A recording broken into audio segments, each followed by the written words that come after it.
Okay बच्चों, यहाँ पे इस वक्त यानी कि हमारे पास पहले वाली क्लासेस में एक इस टाइप का एक स्पेशल इस टाइप की integration, special form of integration होते हैं, हम कर चुके हैं। अब हमें यानी कि यहाँ पर फोर्थ टाइप, जहाँ पे ऊपर एक लीनियर फंक्शन है, नीचे क्वाड्रेटिक है और यहाँ पे रूट है। थर्ड और फोर्थ में क्या डिफरेंसेस है?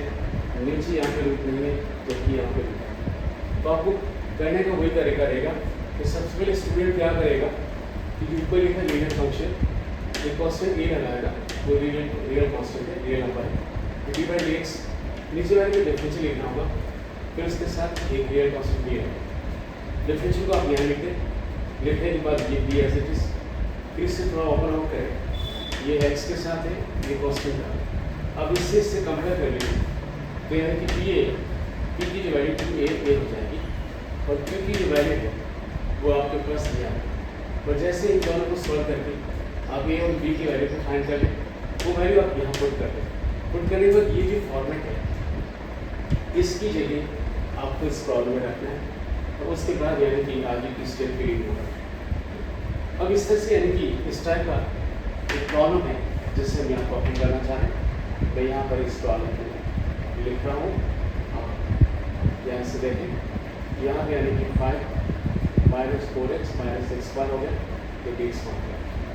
ठीक है, हमेशा की तरफ आप यहाँ x प्लस 3 को एक कांस्टेंट ए रहा है, डी बाई डी एक्स लिखे, नीचे वाले का डिफरेंशियल यानी कि आपको यहाँ लिखना है एक कांस्टेंट डी लगा। इससे ठीक आगे यानी कि यहाँ पे ए लगा दीजिए, इसका डिफरेंशियल लिखें तो यानी कि इसका 5 का 0 हो जाएगा और माइनस 4x का माइनस 4 हो गया, ये माइनस 2x हो गया, प्लस बी मान कर लें। इससे आप सॉल्व कर लीजिए, माइनस 2ax फिर माइनस ए प्लस बी माइनस 4a, ये ब्रैकेट आ। अब इससे यानी कि थोड़ा सा आगे चले, फिर ये और ये लिख लीजिए। अब यहाँ पर ये टर्म जिसमें एक्स आ रहा है ये कांस्टेंट टर्म है, लेफ्ट और राइट को आप कंपेयर करें। यहाँ पे एक्स का कोएफिशिएंट 1 है जबकि यहाँ पर एक्स का कोएफिशिएंट 2a आपके पास x है। यहाँ पे कांस्टेंट टर्म 3 है, यहाँ पे constant term b minus 4a। आप इसे सॉल्व करें तो आपके पास a की वैल्यू 1/2 आ जाएगी। x के कोएफिशिएंट को लिखना है, इधर पे x का कोएफिशिएंट लिखना है, ये आपका 1/2 आ चुका है। 3 इक्वल्स टू यानी कि आप यहाँ पे b, यहाँ पे 4, a की वैल्यू 1/2 पुट करें, b माइनस 2 हो गया। अब इससे b इक्वल्स टू चाहिए तो 3 प्लस 2 ये आपके पास 5 आ जाएगा एंड दिस इज योर 5। ये आपके पास 5 इसकी वैल्यू आ चुकी है। इसके आगे बढ़े तो यानी कि यहाँ पर x प्लस 3 लिखा है और x प्लस 3 की जो इस फॉर्मेट में आपको यहाँ पे a और b पुट करना है और फिर x प्लस 3 को वहाँ पे रिप्लेस करना है। But my a is how much? My a is 1/2 और साथ में क्या लिखा? Minus 4, it is 2x। फिर माई b is what? It is 5, my b is 5। तो आपने यहाँ पर और यहाँ पर a और b की वैल्यू को पुट कर लिया और x प्लस 3 को रिप्लेस इस न्यूली ऑपरेट फॉर्मेट से रिप्लेस करना है। It is 5 minus 4x minus x square, yes आपके dx। तो यहाँ तो कुछ भी नहीं हुआ, केवल यानी कि x प्लस 3 को एक न्यूली फॉर्म यानी कि जो है फॉर्मेट को उसको बदलना है। आपने ये डिफाइन कर लिया। अब ये सेपरेट करें, यहाँ पे 1/2 करें, minus 4 it is minus 2x और नीचे यानी कि रूट लगा लें, it is 5 minus 4x minus x square, यहाँ पे dx लिखें। इट इज इंटीग्रेशन, यहाँ पे यानी कि ये 5 और इस root, it is 5 minus 4x minus x square dx माना। अब करना चाह रहे यानी कि ये 5 minus 4x minus x square को डी पुट कर दें। इस इंटीग्रल को परफॉर्म करना चाह रहा हूँ, बट मैं इसको 1/2 पहले वाले इंटीग्रल को सपोज मैं I1 कह दूँ और दूसरे वाले इंटीग्रल को मैं I2 कह दूँ और मैं एक एक करके I1 I2 की वैल्यू को फाइंड करूँगा और जैसे वो आ जाएगा उनको यहाँ पुट करके मेरा टोटल इंटीग्रल आ जाएगा। मैं इस वक्त यानी कि I1 को सॉल्व करने के लिए आगे बढ़ रहा हूँ। तो I1 में यानी कि आप यहाँ पर minus 4 it is 2x root यानी कि आपके पास 5 minus 4x minus x square है मुझे इसे परफॉर्म करना है। मैं इस वक्त यहाँ पर इसको मेरे पास चॉइसेस है, मैं इसको टी स्क्वायर भी ले सकता, क्या ले सकता हूँ, टी स्क्वायर, और मैं चाहूँ इसको टी भी ले सकता, तो मैंने टी स्क्वायर ले लिया, तो -4x और 4 हो जाएगा, इट इज़ -2x, यहाँ पे ब्रैकेट लगा लीजिए, यहाँ पे 2t dt मार्क कर लीजिए। अब मेरे पास क्या हो गया, ये यहाँ पे dx है, जिसको मैं दैट इज 2t dt लिख पाऊँगा। नीचे मेरे पास क्या होगा, रूट का टी स्क्वायर, अगर रूट टी स्क्वायर इस टी बन जाता है तो टी टी कट जाएगा, मेरे पास 2 बचेगा और यहाँ पे डी टी रहेगा। अब 2 डी टी का यानी कि डी लगा डी टी सी मार्क कर रहे हैं 2 और टी की जी टी की वैल्यू पुट कर दीजिए, तो टी का मतलब ये रूट आ जाएगा यहाँ पर, यानी कि 5 - 4x - x स्क्वायर हो गया प्लस सी मार्क कर दीजिए। तो यहाँ पे टी स्क्वायर लिखने से थोड़ा सा एक कम्फर्ट फील करेगी। सपोज मैं इसको टी लिखता तो नीचे आपका रूट टी आता, तो वो भी कम्फर्ट था, बट उससे ज़्यादा ही कम्फर्ट। ओके, आपका ध्यान व्हाइट बोर्ड भी होना चाहिए, इधर उधर होने पर यानी कि हो सकता है कि आप आगे की प्रॉब्लम्स आप ढंग से निकल पाएंगे। मैं I2 को रिप्लेस करना चाह रहा हूँ, ये 5 भी लिखा है, मैं 5 को बाहर ले लूँ, तो 5 के अलावा जो बचा वो मेरा I2 है, तो मेरे लिए ज़्यादा यूजफुल रहेगा। कोएफिशिएंट का कोई इसमें ज़्यादा इंपॉर्टेंस नहीं है, keeping outside only.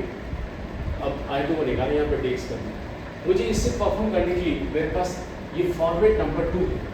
Format number 2 already हम यानी कि पहले एक्सप्लेन कर चुके हैं, आप आसानी से इसे कर पाएंगे। आप यहाँ से लें, ये 5 माइनस यानी कि 4x - x स्क्वायर है, आप इसमें से माइनस बाहर कॉमन ले लीजिए, तो यहाँ पे x स्क्वायर प्लस 4x आपके पास -5 हो जाएगा। आगे चल के माइनस एज इट इज है, मैं इससे परफेक्ट स्क्वायर बनाना चाह रहा हूँ। क्या है, तो ये बहुत छोटा सा है, मैं इससे ऑलरेडी भी परफेक्ट स्क्वायर बना सकता हूँ, x + 2 का होल स्क्वायर। जब मैं इसको खोलूँगा तो x स्क्वायर आएगा, फिर यानी कि 4x आएगा और +4 आएगा, +4 आएगा। अब यहाँ पे तो कितना है, दैट इज -5 चाहिए, तो मैं यानी कि -5 और -4 लगा, इससे क्या होगा, x square plus 4x plus 4 होगा, वो +4 ये 4 कट जाएगा, ये -5 का 5 आपके पास। तो ये काफ़ी इजी था, इसलिए मैंने ऑलरेडी कर दिया। यहाँ पे यानी कि x + 2 का होल स्क्वायर लगाए, इसको आप 9 लिख दीजिए। अब इससे अंदर मल्टीप्लाई करें तो ये 9 पॉजिटिव हो जाएगा और x + 2 आपका पीछे आ जाएगा। मैं इससे आगे चल के 3 स्क्वायर और इसे यानी कि x + 2 का होल स्क्वायर भी लिख सकता हूँ। तो मेरे पास क्या हो गया कि ये जो लिखा है क्वाड्रेटिक एक्सप्रेशन को मैंने एक परफेक्ट स्क्वायर की फॉर्म में लिख दिया। मैं क्यों नहीं यहाँ पे I2 लिखकर आपको कंटिन्यूशन में करूँ, यहाँ पे यानी कि आपका dx है, नीचे मेरे पास यानी कि आ गया आपके पास इस चीज़ की वैल्यू आ चुकी है, इट इज़ रूट लगा दूँ क्योंकि रूट तो मेरे पास है ही है, मैं तो अंदर वाली वैल्यू को लिखा है, इट इज़ यानी कि 3 स्क्वायर, इट इज़ यानी कि x + 2 का होल स्क्वायर। अब मैं यहाँ पर देखना चाह रहा हूँ, ये a स्क्वायर - x स्क्वायर आ गया, और a स्क्वायर - x स्क्वायर का साइन इनवर्स x/a होता है। आगे चल के x + 2 को आप चाहो तो t पुट कर सकते हो, पर ये ऐसा t पुट करने की आवश्यकता नहीं है, हर क्योंकि वो तो एलिमेंट्री है, हर तो वो यानी कि 9 3 स्क्वायर - t स्क्वायर आ जाएगा, और चाहे वो तो एलिमेंट्री है क्योंकि वो लीनियर फॉर्म में, तो मैं ऐसा लिख दूँगा। अब मैं यहाँ पर देखूँ तो ये मेरे पास I2 आ चुका है।